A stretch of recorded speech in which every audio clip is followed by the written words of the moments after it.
In today's video, I'm going to teach you how to generate and customize summary reports in QuickBooks Online.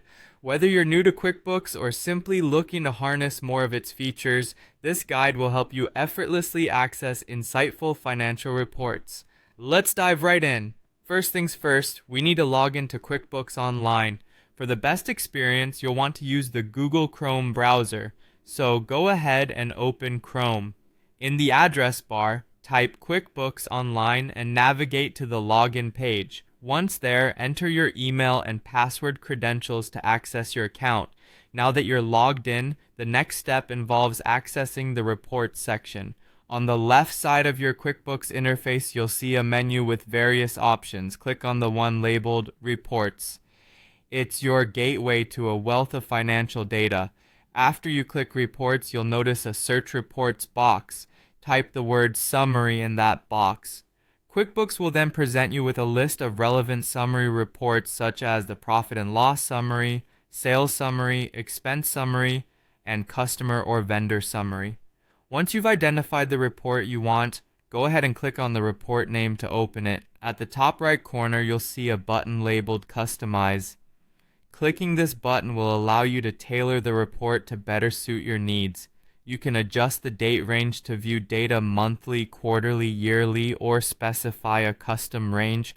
You also have the flexibility to choose how the rows and columns are displayed.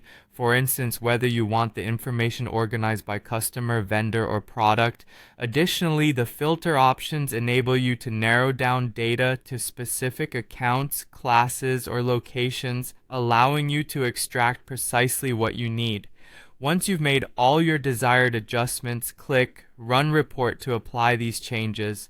With your customized report ready, it's time to analyze the data.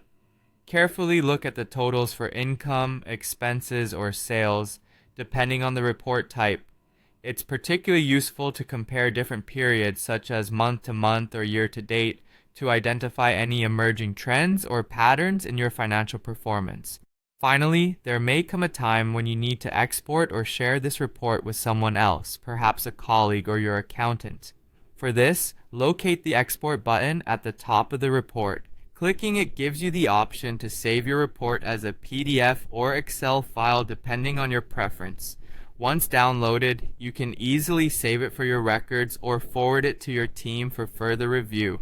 And there you have it. You've successfully navigated through QuickBooks Online to generate, customize, analyze, and share detailed summary reports. I hope this video has made the process clear and straightforward. Thank you for watching, and happy bookkeeping!